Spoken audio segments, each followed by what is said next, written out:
The original head unit, it had a good run, but the CD player was skipping, the radio was all that worked, and tech-wise, it was stuck in 1990. I thought that this install would be plug and play. Crutchfield said it would be, but the harness didn't match. The factory amp wiring was a puzzle and nothing went in clean.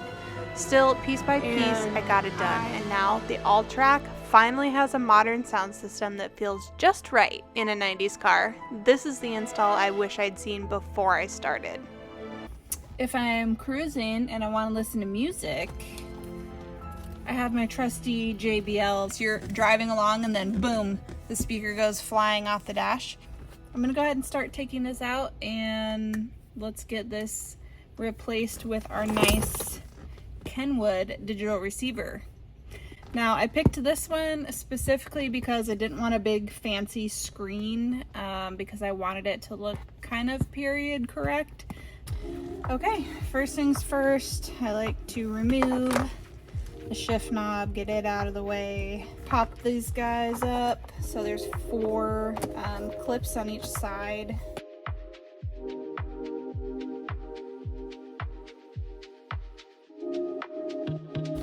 And then we're gonna need a Phillips screwdriver.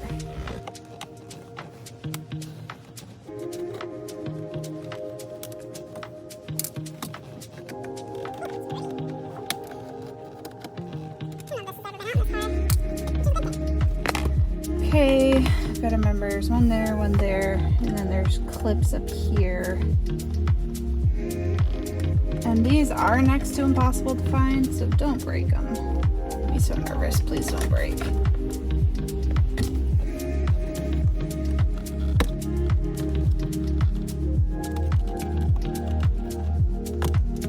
Okay, it's getting closer. I'm like sweating because I'm so nervous.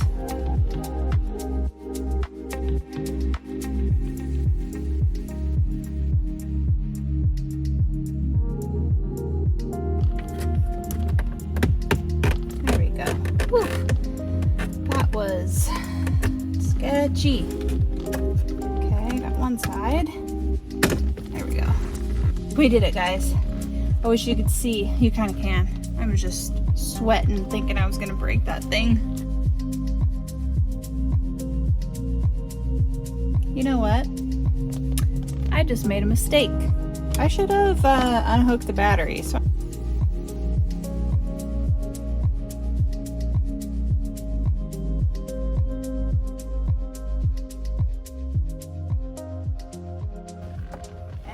she's out. That was so easy. Okay.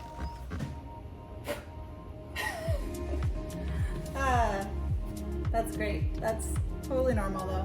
That's probably why the CD player's been having trouble, because I'm guessing all this dirt is probably inside. Should be in bed, but hopped out of the shower and here we are. So I'm gonna go ahead and take these factory brackets off so I can swap them onto the new receiver.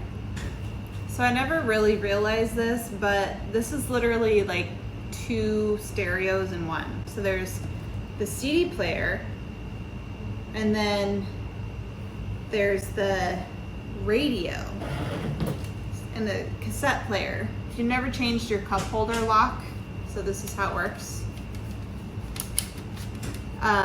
Definitely recommend replacing this guy. Because a lot of times if your cup holders in your 5th gen Celica aren't staying in, it's because that lock has worn out. And because it's me, naturally I have a bunch of extras laying around. So these are OEM from Toyota, and I will put the part number in the description because it is not called a cup holder lock.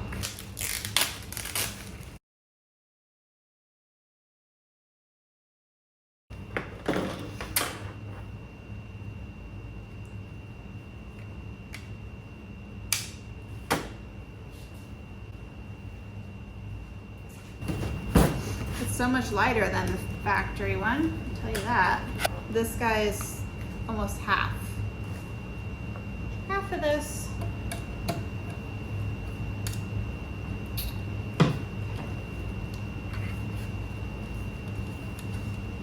There you go, guys. Looks pretty. This is the kit that I got from Metra. This is already all cut, which is amazing. So I just have to do these, it looks like.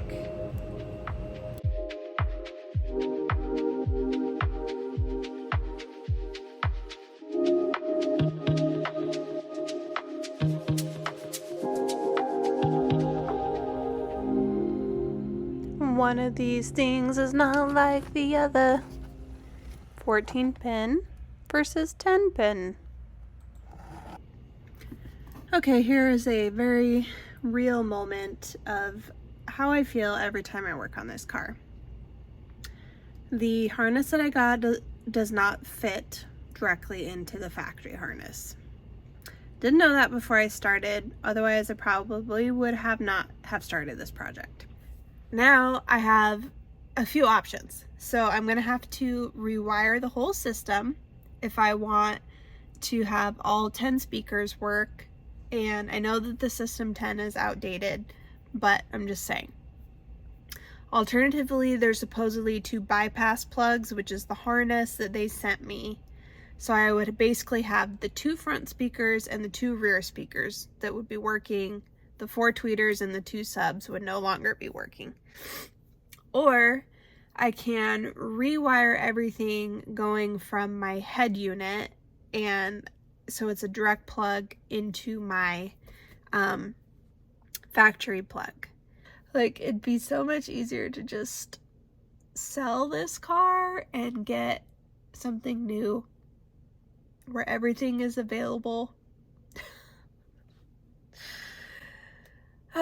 Okay, I'm frustrated and I'm sick, so yeah.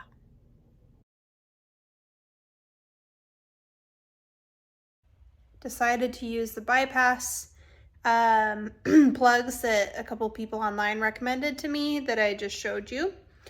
And now I've got it all wired up and we're gonna see what happens. I'm a little bit nervous. Okay, all hooked up. Gonna get the power back to the battery, see what happens.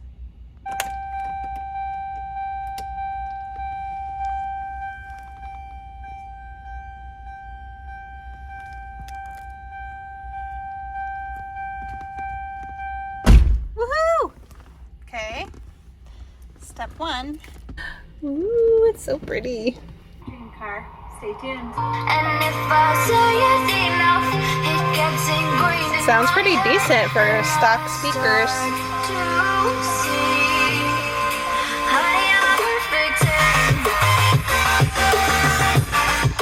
The old intro. Let's get this all put back together. I'm so stoked. Thank you to my friends on Instagram for telling me about these plugs that are not super, like, it's not something that I knew about. So yeah, these bypass plugs are legit, but I do not think that the tweeters or the subs are working. So I do think that it does not send the signal to the amp anymore, which is kind of unfortunate, but we're just gonna run with it for now. And then before you put everything back together, I always recommend that you double check just one more time that everything's working.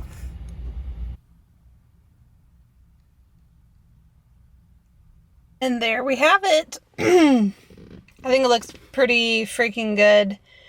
The only thing that I need to figure out is I do have some 3D printed switches, so I'll probably cut one and then like mount this inside.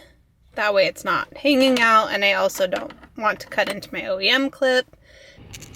And with that, that's a wrap. Thank you so much for following along. If you need more tips for your AllTrac or your GTS Celicas that use System 10, drop them in the comments below. Don't forget to like and subscribe if you found this video helpful, and I hope to see you in the next one, where I'm not really sure what it's gonna be yet. So if you have suggestions on things you wanna see, let me know. Bye guys.